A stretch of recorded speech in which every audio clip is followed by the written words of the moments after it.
Assalamualaikum warahmatullahi wabarakatuh. Perkenalkan, nama saya Anissa Rahmayuni dari Fakultas Keperawatan Universitas Andalas, BP 1811312045, kelas A 18 ganjil, dan berasal dari kelompok 5 praktikum transkultural nursing. Di video ini saya akan menjelaskan tentang hasil diskusi kami. Untuk tugas pertama yaitu diberikan sebuah kasus dan akan diidentifikasi dengan 7 faktor kebudayaan Leninger dan apa diagnosa dan intervensi keperawatan yang cocok untuk kasus tersebut. Baiklah, pertama saya akan membacakan kasus yang diberikan. Klien Tuan T berusia 40 tahun, tinggal bersama istri dan kedua orang anaknya di Desa Ambacang Tengah. Pendidikan terakhir klien adalah SMA dan bekerja di pabrik sepatu kulit. Istri klien bernama Nyonya W berusia 34 tahun, bekerja sebagai buruh cuci dan pendidikan terakhirnya adalah SMP. Istri klien bekerja paruh waktu setiap harinya.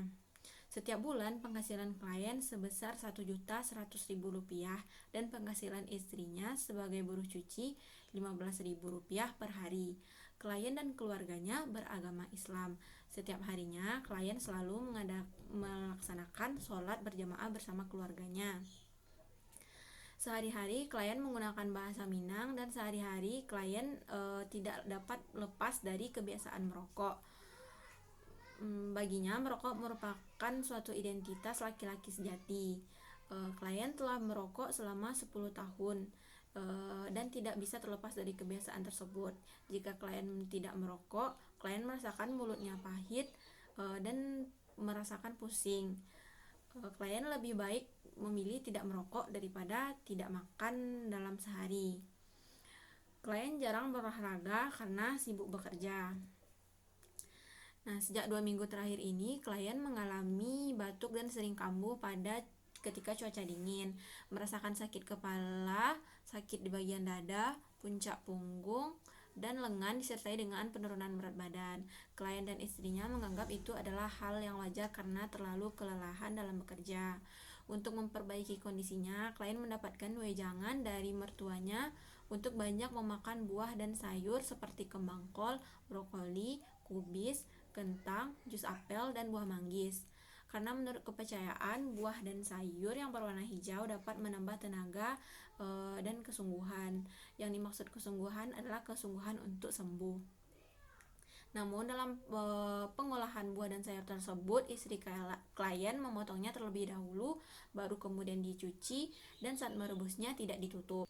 Karena dirasakan kondisi klien tidak membaik, istri klien membawa klien ke rumah sakit dengan harapan untuk sembuh dan diperiksa oleh dokter. Dokter yang memeriksa klien mencurigai klien memiliki kanker paru-paru. Untuk memastikan hal tersebut, klien harus melakukan pemeriksaan MRI. Setelah hasilnya keluar, ternyata dugaan dokter tersebut benar. Klien menderita kanker paru-paru dan saat ini diagnosa kanker paru-paru tersebut sudah stadium 2B, di mana kanker tersebut telah menyebar ke kelenjar getah bening, dinding dada, diafragma, dan lapisan yang mengelilingi jantung. Setelah dianamnesa oleh perawat, ternyata klien memiliki kebiasaan merokok dan jarang berolahraga. Karena klien dan istrinya merupakan orang Minang asli, sehingga mereka kental menganut tradisi dan budaya Minang, klien percaya bahwa dengan melakukan ritual bedah ayam akan diketahui penyakit dan pengobatannya. Dan menurut klien, bedah ayam ini tidak perlu mengeluarkan banyak biaya seperti biaya berobat di rumah sakit. Nah, masuk ke identifikasi kasus terhadap 7 faktor yang melatar belakangi keperawatan transkultural atau identifikasi kasus terhadap 7 faktor budaya Leninger. Pertama, faktor teknologi. Faktor teknologi ini maksudnya adalah sarana yang memungkinkan individu untuk memilih caranya dalam menyelesaikan masalah kesehatan. Faktor teknologi yang dapat disimpulkan pada kasus ini adalah ketika pertama kali merasakan sakit kepala dan gejala batuk ketika cuaca dingin, klien hanya menganggap itu sebagai hal biasa karena kelelahan bekerja. Untuk mengatasinya, klien mendapat wejangan dari mertuanya untuk mengkonsumsi buah dan sayur. Dan itu pun dalam pengolahannya si istri dari klien ini salah karena terlalu mencucinya ketika telah dipotong, dan merebusnya dengan tidak tertutup itu dapat mengurangi khasiat dari sayur. Juga ketika penyakit klien pertama parah, barulah akhirnya si istri klien membawa klien ke rumah sakit dengan harapan si klien ini sembuh. Nah, ketika klien didiagnosa mengidap kanker paru-paru stadium 2B dan harus melakukan kemoterapi, pasien juga menolak hal tersebut karena lebih memilih pengobatan secara budaya karena memakan biaya yang lebih murah daripada pengobatan ke rumah sakit. Kemudian faktor yang kedua adalah faktor agama dan falsafah hidup. Maksudnya adalah agama dan kepercayaan yang dianut individu tersebut dapat memberikan pandangan dan motivasi realistis kepada si pemeluk agama tersebut. Nah, faktor agama yang dapat digali pada kasus ini adalah klien dan keluarganya sangat memegang teguh nilai-nilai agama Islam, dan setiap harinya klien juga selalu melaksanakan sholat berjamaah bersama istri dan anak-anaknya. Yang ketiga, faktor sosial dan keterikatan keluarga. Faktor sosial dan keterikatan keluarga ini adalah identitas si klien dan peranannya dalam keluarganya. Identitas klien ini adalah klien bernama Tuan T, berusia 40 tahun, tinggal bersama seorang istri dan 2 orang anaknya di Desa Ambacang. Istri klien bernama Nyonya W, berusia 34 tahun. Klien merupakan kepala keluarga di keluarga kecilnya. Tentunya beliau juga merupakan pengambil keputusan tertinggi di keluarganya. Pendidikan terakhir klien adalah SMA sederajat dan bekerja di pabrik sepatu kulit. Sedangkan pendidikan terakhir istri klien adalah SMP, dan klien dan satu keluarganya menganut agama Islam dan sangat memegang erat budaya Islam. Lanjut ke faktor yang keempat, ada faktor budaya dan gaya hidup. Maksudnya adalah konsepsi abstrak yang ada dalam diri manusia mengenai apa yang dianggap mereka baik dan buruk. Faktor budaya yang dapat diidentifikasi dari kasus ini adalah di kesehariannya klien memegang teguh budaya Minang. Klien berbicara sehari-hari juga menggunakan bahasa Minang. Gaya hidup klien terlihat kurang bagus. Klien mempunyai kebiasaan merokok setiap hari dan tidak dapat lepas dari kebiasaan tersebut. Bagi klien, rokok tersebut adalah suatu identitas klien sebagai laki-laki sejati. Dan klien juga telah merokok selama 10 tahun. Kebiasaan merokok tersebut tidak dapat dilepaskan oleh klien. Jika klien tidak merokok, klien merasakan pusing dan mulutnya terasa perih. Bahkan klien lebih memilih untuk menahan untuk tidak makan daripada menahan untuk tidak merokok dalam satu hari. Klien juga jarang sekali berolahraga karena terlalu sibuk bekerja. Nah, ketika didiagnosis menderita kanker paru-paru dan harus menjalani kemoterapi, klien lebih memilih tradisi yang ada di budaya Minang, yaitu bedah ayam, untuk mengetahui penyakit sekaligus pengobatan yang harus dijalaninya daripada mengikuti instruksi dari dokter yang berada di rumah sakit, karena pasien menganggap hal tersebut lebih hemat biaya dan sesuai dengan kepercayaan yang dia anut selama ini. Kemudian faktor yang kelima, ada faktor politik dan legal. Maksudnya adalah peraturan dan kebijakan yang berlaku yang mempengaruhi kegiatan atau keseharian individu. Nah, dalam kasus ini faktor politis dan legal yang dapat digali adalah pasien tidak menerima bantuan kesehatan dari pihak manapun, baik pemerintah maupun swasta. Tidak ada campur tangan politik dalam pengobatan si pasien. Kemudian yang keenam, ada faktor pendidikan. Faktor pendidikan maksudnya pengalaman individu menempuh jalur pendidikan. Semakin tinggi pendidikan individu, maka keyakinan yang dianut makin didukung oleh teori-teori ilmiah yang realistis dan rasional. Faktor pendidikan yang dapat digali dalam kasus ini adalah Pendidikan terakhir klien adalah SMA sederajat dan pendidikan terakhir istri klien adalah SMP. Dari fakta tersebut, mungkin keluarga klien dapat dikatakan masih kurang teredukasi dengan ilmu-ilmu terkini. Semakin tinggi pendidikan individu, maka keyakinannya harus didukung oleh bukti-bukti ilmiah yang rasional dan dapat beradaptasi terhadap budaya sesuai dengan kondisi kesehatannya. Sementara pendidikan klien dan istrinya ini dapat dikatakan masih rendah, sehingga lebih sulit untuk mengerti bukti-bukti ilmiah dan penelitian-penelitian terkini. Sulit untuk menerima dan mencerna pengetahuan terbaru untuk mengambil keputusan yang lebih baik dalam kesehatan anggota-anggota keluarga dari tuan T tersebut. Kemudian masuk ke faktor yang terakhir, yaitu faktor ekonomi. Faktor ekonomi maksudnya adalah sumber-sumber material yang dimiliki oleh keluarga untuk membiayai sakitnya sampai ia sembuh.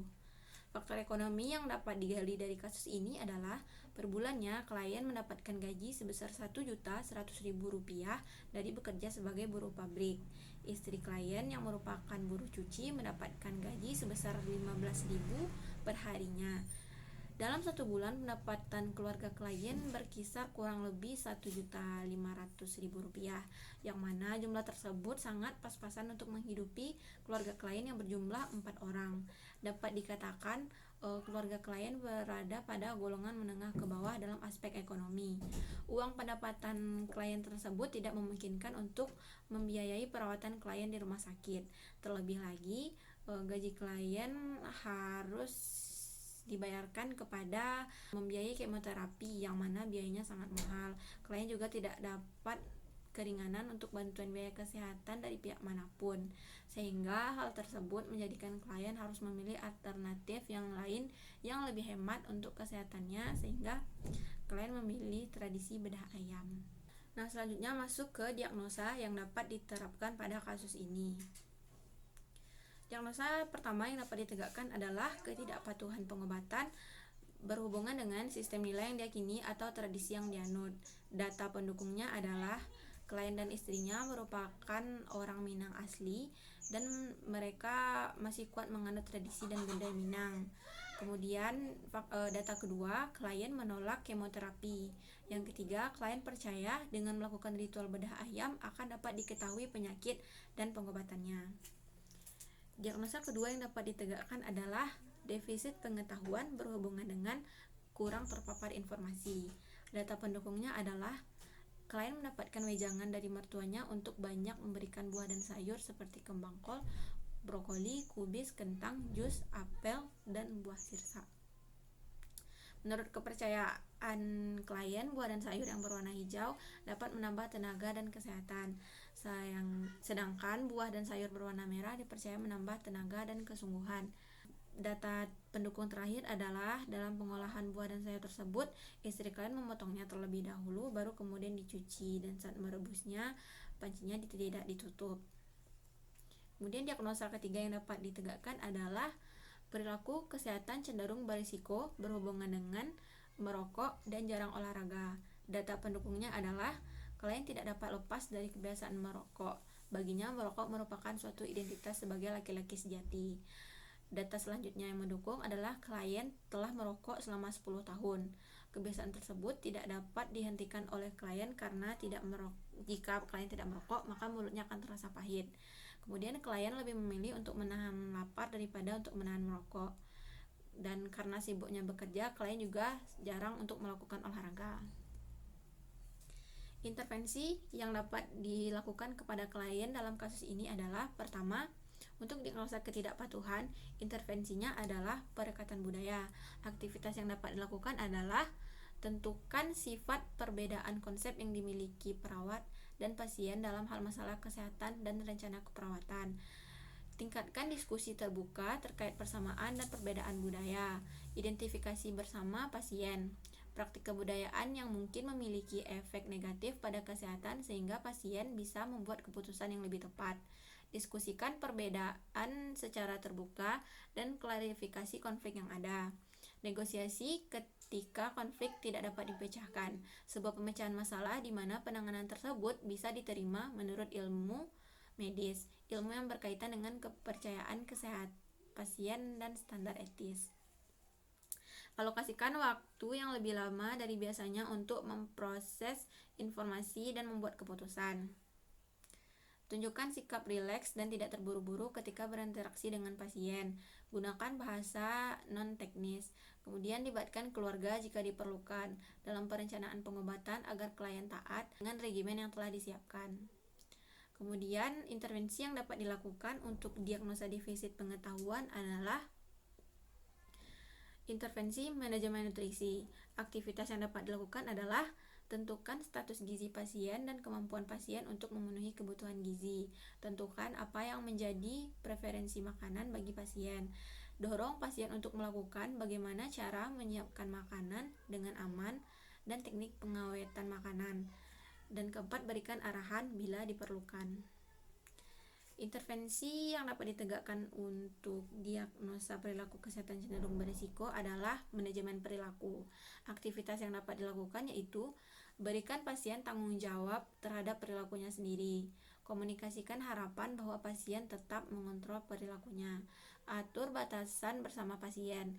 Berikan rutinitas kepada pasien. Gunakan suara bicara yang lembut dan rendah. Jangan memojokkan pasien dan hindari mendebat pasien. Baiklah, mungkin sekian yang dapat saya sampaikan dari hasil diskusi saya dengan kelompok saya. Mohon maaf jika banyak kesalahan dan kekurangan dalam video penjelasan ini. Terima kasih atas perhatiannya. Assalamualaikum warahmatullahi wabarakatuh.